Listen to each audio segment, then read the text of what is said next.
karena ini agak di speednya agak dipercepat gitu ya, maka saya tidak perlu lagi memperkenalkan diri saya juga tidak punya masa-masa heroik seperti Pak Diding tadi.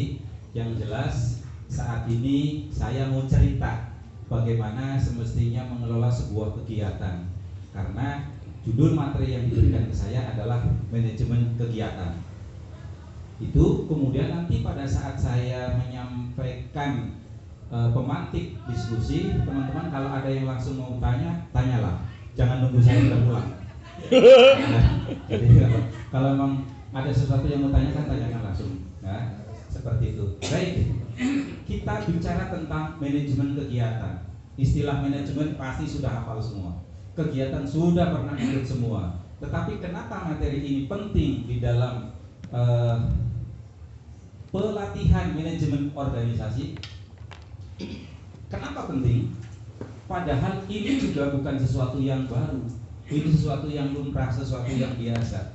Ini materi hanya untuk mengingatkan kepada kita semua bahwa sesuatu itu, kegiatan itu memang perlu di-manage, dikelola dengan baik.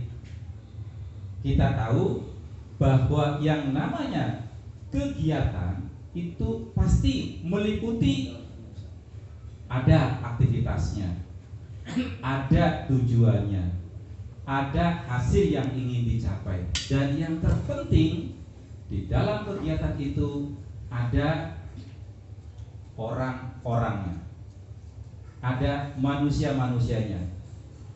Dan karena ini bicara tentang manajemen kegiatan, maka manajemen kegiatan ini bukan sebuah teori keilmuan, tetapi adalah seni bagaimana mengelola rasa orang lain agar mau ikut aktif berpartisipasi mencapai tujuan.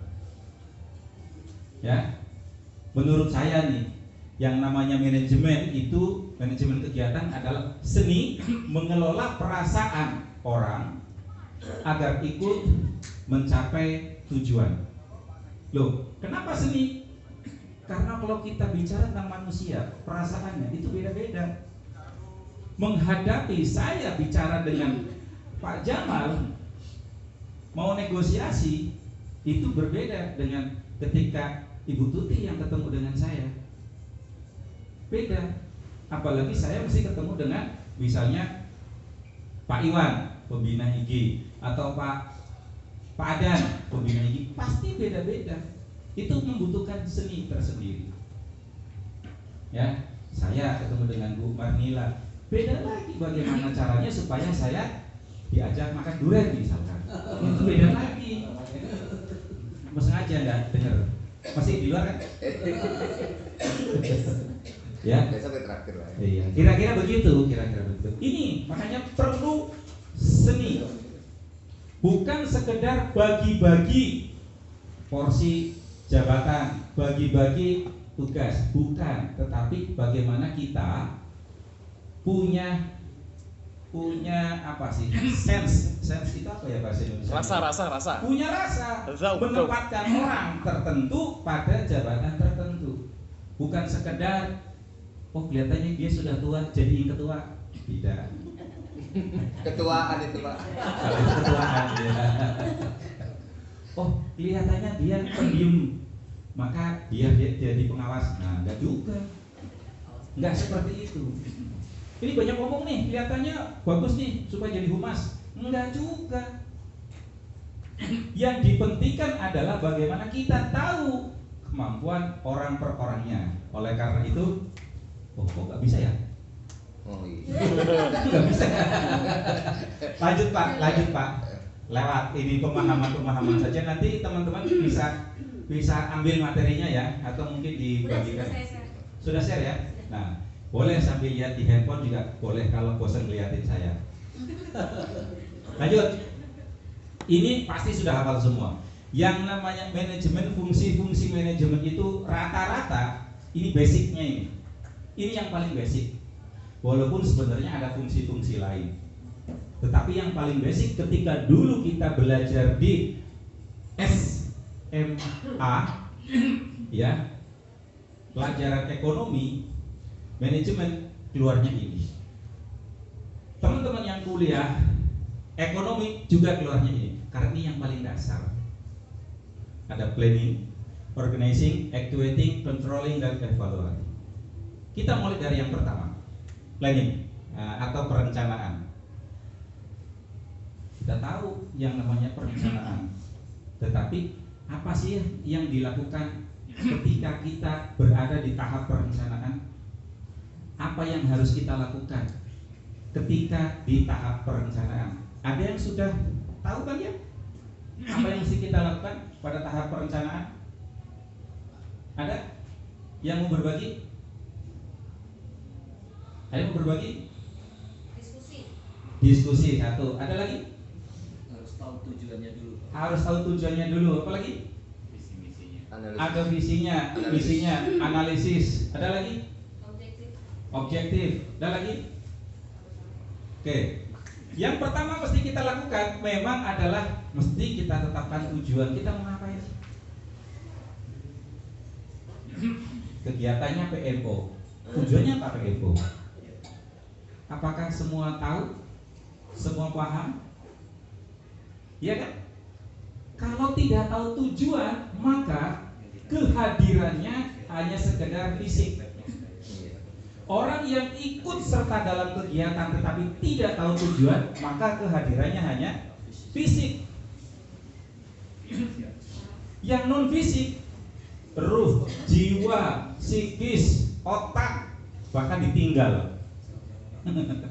Ya kan? Jadi nyampe sini yang penting apa? Healing. Halal untuk healing. Healing jelas, healing apalagi lihat view-nya, waduh, membuat irian jaya. Saya posting juga pada akhirnya orang mengatakan, enak banget ya DKI, enak lah. Orang lihat gambarnya, tapi gak tahu bagaimana perjuangan teman-teman untuk merancang kegiatan ini, merancang tujuannya. Luar biasa. Iya kan? Yep. Oleh karena itu saya mau tanya, sebenarnya teman-teman kesini tujuannya ngapain? Ayo, menjalankan Yuk, saya pengen, masa mesti ditanya satu-satu sih kan? Pak. Oke, silakan Pak. Melaksanakan tugas sebagai anggota IGI kan? Oke sih, Gak apa-apa satu, melaksanakan tugas sebagai anggota IGI. Mau satu? Oh oke Bu. Saya cari teman.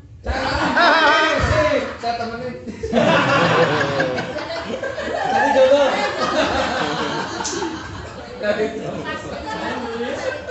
Menambah wawasan. Kata Pak Didi merawat yang muda. Iya.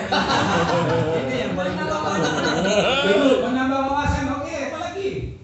Ya, Belajar dari gurunya, Pak. belajar dari gurunya. Bukannya sudah jadi guru? Sama-sama gurunya.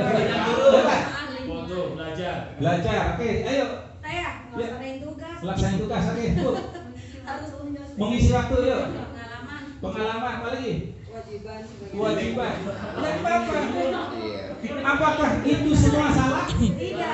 Tidak. Apakah itu semuanya benar?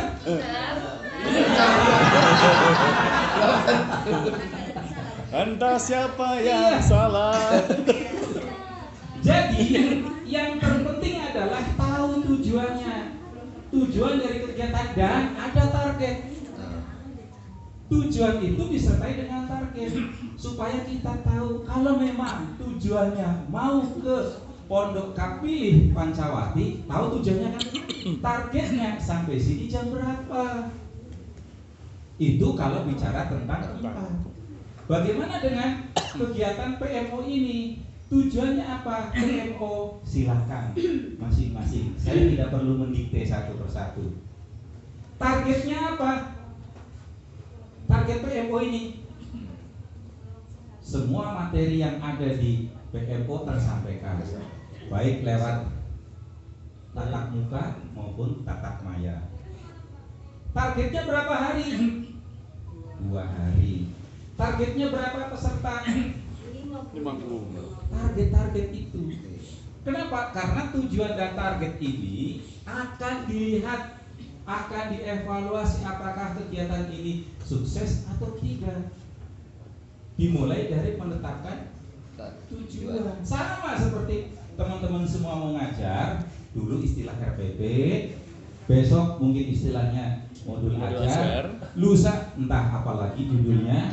Yang jelas setiap kali mau ngajar pasti tahu tujuan. Saya mau ngajar matematika, materinya adalah misalnya persamaan kuadrat dua variabel. Ada guru SMP? Ya. Ada guru matematika? Ada. Ada ya? Banyak ya? Banyak. Semuanya jangan-jangan. Tahu tujuannya kenapa ada materi itu diajarkan? Logika. Satu, berlogika. Dua, kenapa materi itu mesti diajarkan? Nyari persamaannya, Pak. Nyari persamaannya. Terus? Tidak nyari perbedaan. Iya. Apalagi? Buat pikiran ke depan. Iya, berpikir ke depan. Oke, apalagi? Belajar analisa. Belajar menganalisa. Yang itu semua dibutuhkan guys sebenarnya di dalam kehidupan. Butuh. Wah. Sangat butuh, Pak. Dipakai nggak sih? Tapi enggak, kalau ilmunya enggak kepake banget. Yang dipakai apanya? Kalkulator, Pak, kalkulator apa? Kalkulator. Ada kalkulator jadi beres. Kalau begitu, materi persamaan dua variabel nggak perlu dong. Tidak dibutuhkan. Dalam keseharian tidak dibutuhkan, tapi dalam proses pembelajaran tetap harus ada, Pak. Dibutuhkan. Bukan dong. Enggak, cuma hanya di sekolahnya aja, Pak, dibutuhin. Iya. Kalau saya melihat bahwa ini kayaknya materi nggak dipakai dalam kehidupan, nggak usah saya cari. Iya. Kalau saya esensial ngapain ngajarin nggak dipakai juga. esensial aja. Itu kira-kira. Ya sama halnya PMO. Materi ini dipakai nggak? Digunakan nggak? Kalau nggak usah disampaikan. Baca aja selesai kan? Iya. Iya. Dan materi ini perlu nggak?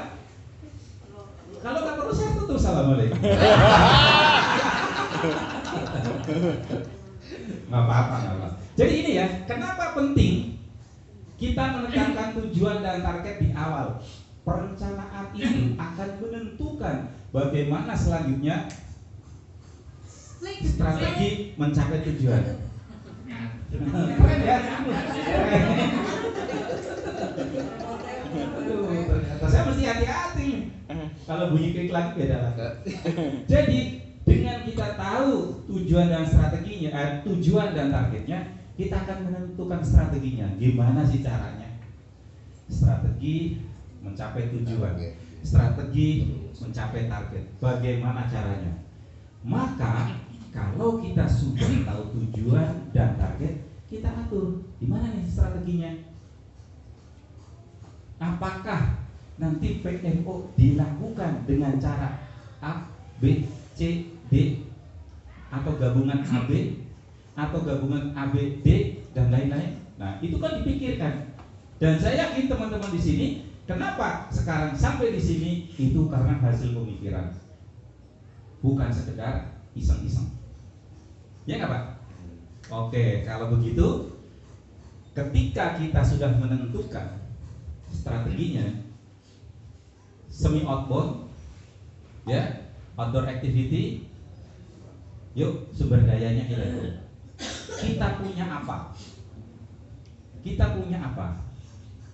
Kita punya teman-teman, orang-orang. Oke, berapa banyak yang bisa diandalkan untuk mengkoordinir jadi panitia? Oh, di sana bayar. Berapa banyak uang yang kita punya? Bagaimana caranya ngumpulin uang? Iya kan? Nah, sumber daya ini yang harus dihitung. Kalau dari Jakarta, barat, timur, selatan, utara, pusat ke Lembur Pancawati, semuanya harus pakai mobil. Misalnya, dihitung juga ada berapa mobil yang dimiliki. Harus pakai kendaraan sewa, berapa uang yang harus kita siapkan. Naik motor berapa jam. Nah, kira-kira begitu. Jadi ada sumber-sumber daya yang diperlukan karena terkait dengan strategi karena terkait dengan tujuan dan target. Oke, kalau begitu kita bikin dong standar keberhasilannya, indikatornya. PMO tingkat dasar IGI DKI Jakarta. Indikator keberhasilannya apa? Dinyatakan berhasil, dinyatakan sukses kalau satu, Berjalan dengan baik. berjalan dengan baik. Dua, Terserapnya materi 80%. apa? Terserap 80%. Tiga, Target peserta target 50%. target peserta 50%. Oke, Pak. Dapat diaplikasikan. Diaplikasikan. Lima atau empat saja? Enggak apa-apa, empat saja. Empat saja. Jangan dipaksain. Jangan dipaksain, kan? Nanti bid'ah. Tanya. Nanti jadinya bid'ah. Sekarang dari empat itu mana yang mungkin tercapai dan mana yang mungkin tidak tercapai? Pertama, target peserta 50%. Dari berapa? Dari 20. 50% dari 50. Sekarang pesertanya udah berapa? 40. Udah selesai kan? Targetnya kan? Yang kedua, tadi terserapnya ilmu. Gimana mengukurnya? Harus ada post test Pak mungkin. Pretest dan post-test. Ada pretest, ada post-test. Pre-nya nggak ada, postnya ada. Ya. Nah, ini dia yang harus saya ingatkan. Dalam teori evaluasi pelatihan, ya, yang dibuat oleh yang namanya Kirkpatrick itu pelatihan mestinya ada pretest, ada post-test untuk untuk mengukur. Bapak tahu aja saya mau ngomong itu. Untuk mengukur daya serap peserta. Oke ya? Terbayang nanti. Yang tadi apa? Apalagi Pak? Indikator keberhasilannya. Sukses. Sukses ini kan absurd ya. Absurd. Kira-kira kalau dibuat kalimat operasionalnya Pak? Ayo makan Sukses. Makan Makan enak, sukses. tidur nyenyak. Atau apa? Foto bareng. Ya. Dapat konten. Nah, itu ya artinya gini. Kalau menentukan indikator keberhasilan, sama juga kita menentukan indikator pencapaian kompetensi pembelajaran, itu juga menggunakan kata kerja operasional. Ya kan? Supaya ukur. 4, 3, 2. Tadi yang pertama apa ya? Indikator keberhasilan PMO ini Diaplikasikan. diaplikasikan. Kapan itu? Setelah pulang. Artinya ya teman-teman merasa kalau menurut lagi-lagi menurut Kirkpatrick itu selain juga ada pretest, ada post-test, juga ada evaluasi penyelenggaraan pelatihan. Peserta itu menilai materinya ini, narasumbernya ini, cara membawakannya begini, kira-kira bisa nggak dipakai? Begitu, ada instrumennya. Ya Pak Ari ya? Nah gitu, senyum-senyum aja Pak Ari. Kayaknya enak tuh duduk di situ. Iya, bisa gantian Pak Ari? Jadi ini ya, jadi ini di dalam tahap perencanaan itu sudah ditentukan 4 hal ini, dan kita guru pasti sudah terbiasa dengan 4 ini. Kita sudah terbiasa dengan 4 ini, ya kan? Yang ngajar di SD, SMP, SMA, SMK, MI, MTS, MA, semuanya pasti pernah melakukan ini.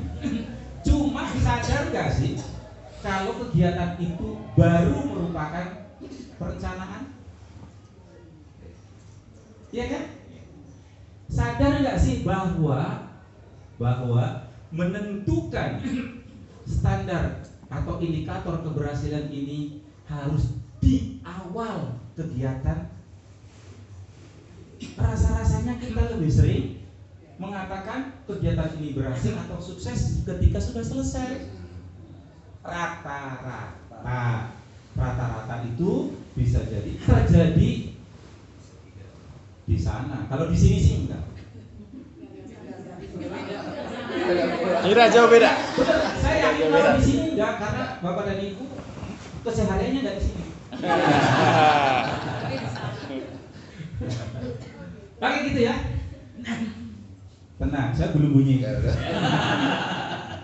Ada yang mau kita diskusikan? Ya, Pak, silakan. kalau tadi Pak Suri bilang bahwasanya manajemen itu kan seni ya Pak ya.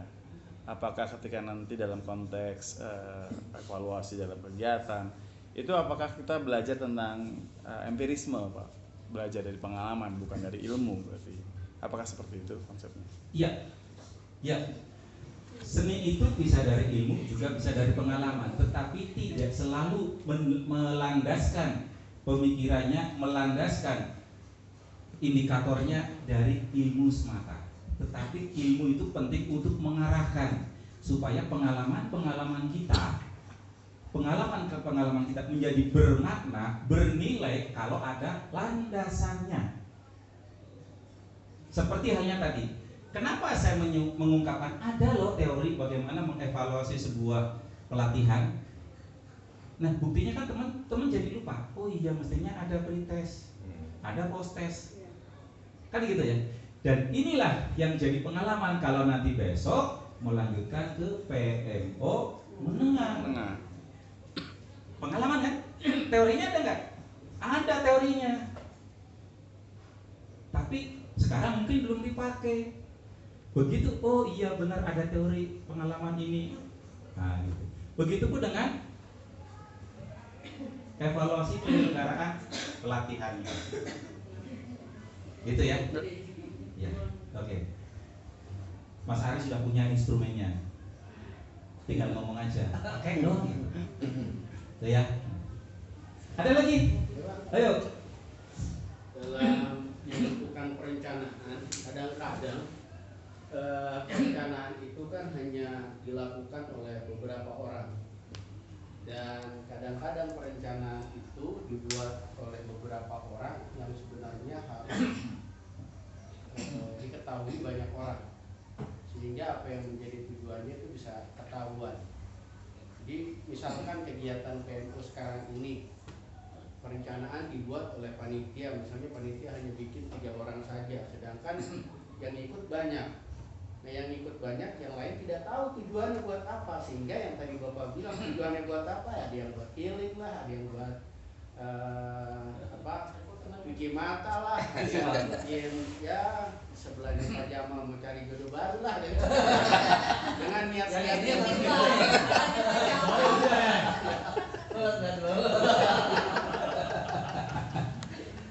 Nah, jadi maksud pertanyaannya, idealnya berapa orang yang harus membuat satu perencanaan sehingga apa yang ada di dalam kegiatan perencanaan itu bisa tercapai dengan baik. Idealnya berapa orang dalam penyusunan perencanaan?